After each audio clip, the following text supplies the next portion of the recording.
Hello everyone. I'm doing a live quick stream, yes, for our page. Today we are at the Financial Times Live Festival, and we have just one to this tutor tasting of underappreciated wines with Jancis Robinson. Jancis, I'm sure you all know, is our weekly wine chemist in the magazine. And she is known in wine circles as the Pope of wine.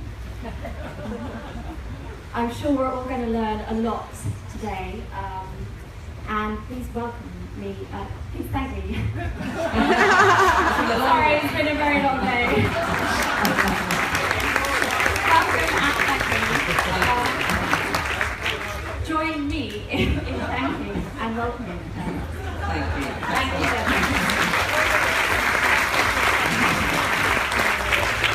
Thanks very much, Natalie Whipple, who's our editor at the Weekend FT magazine. And what a pleasure it is for us contributors to meet so amazingly many of you. This session seems to have been unaccountably popular.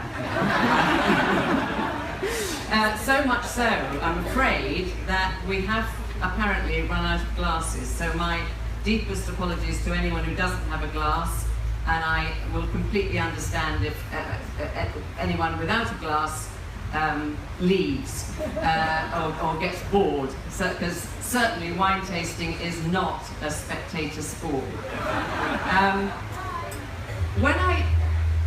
I will start by saying that the whole premise of this theme is that we were told even before Brexit that we were in an age of austerity, and now that the poor old pound is struggling, we're all going to have to pay more and more for most of the wines that we drink, apart from blessed English wine, of whom we have a champion here, my fellow Master of Wine, Stephen Skelton, who's done an awful lot for English wine. So it seemed to me that it would be a good idea to introduce you to a range of wines that I think are undervalued. At whatever price they are, I think, most unusually, that they could actually be more expensive, i.e. very good value wines. And it's my strong belief that there is no direct relationship between price and quality as far as wine goes. There are a heck of a lot of overpriced wines. Reasons that a wine might be overpriced would be fashion, would be rarity, would be that it comes from either a producer or a place with a long history that's had masses of time to build up a reputation. Could be that there are lots of people wanting to invest in it. None of us can avoid the effect of particularly Asian and new investors coming into wine, and many often seeking exactly the same wines, so artificially inflating the price of those. Another reason why a wine might be overpriced is that sheer greed on the part of the producer, or perhaps more nobly, ambition.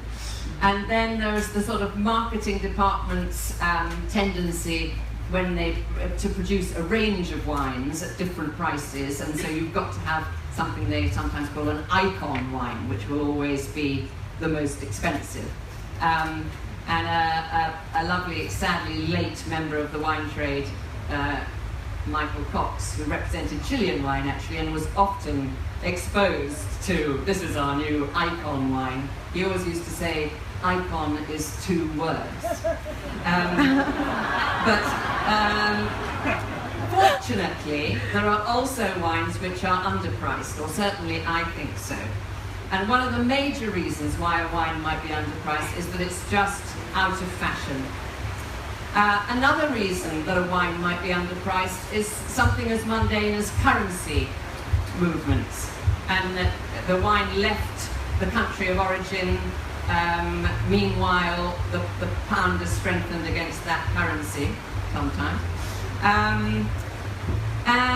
Or it could be that that particular wine is available in massive quantity and therefore is going to be underpriced. So I have chosen a range of wines which all provided by Robinson. You've got on your tables there the details of them in that black folder. And they are examples of underpriced types of wines. Now, just about the most obvious example of an underpriced type of wine is sherry. And when I chose this particular sherry, I had assumed, it being September the 3rd, that the weather might be quite clement and we might even be quite hot, and we'd be looking for some refreshment. So I chose the lightest, driest sort of sherry, Fino. Had I known what the weather would be like, I would have gone for a rich Oloroso, I think, at this stage. I think it would have been rather nice. However, I'm very, very glad that we have something cheering and quite strong to start us off. I think we will be, I hope that you will, I'm sure that a lot of you, if you're like the population at large, think that you don't like sherry. There have been so many years of people thinking that sherry is sweet and heavy and a bit sickly and raisiny and cheap. Whereas, in fact, sherry comes in all sorts of different styles. And the lightest and the driest are Fino, this one, or Manzanilla, beginning with M for mother, Manzanilla. And they are just 15% alcohol, so not heavy, heavy, heavy. In fact, there are a heck of a lot of table wines that are as much as 15% alcohol now. And they're dry, and they're light, and they're the sort of things that in Andalusia, they're served in half bottles like that, because you want it to be as fresh as possible. They're kind of quite delicate wines, and I always think they're the sort of wines that are perfect for reviving your appetite. They're the sort of thing, always say at Christmas time, we would have some Fino sherry in the fridge, because when you're feeling as though, oh, couldn't eat another thing, but I have got to have a great big meal now, just a little glass of Fino or Manzanilla sherry really gets the appetite going. So I hope that you like this one. You are at long last allowed to taste it now, and I'll tell you a little bit about this particular producer once you have done, but please put out of your mind, if it's hanging there, the spectre of old-fashioned, tired, dark, sweet, syrupy sherry. This is not it. Think of it more like a table wine. And in fact, the person, the guru of sherry, my guru of sherry, who is a professor of criminology in his main job, but he's put top quality sherry back on the map. Hazel Sparkeen, he's called. He firmly believes that this is the right sort of glass for this sort of sherry, not the tiny little thimbles that you might be given in a pub, so small that you can't actually smell it. He always serves sherry in a proper wine glass like this. Thank you, by the way, for FT for supplying us with really decent glasses to taste in. Lots and lots of space there to swirl the wine around and release the aroma. And because the glass goes in towards the top, lots of space for the aroma to collect. So do smell it before you taste it, won't you?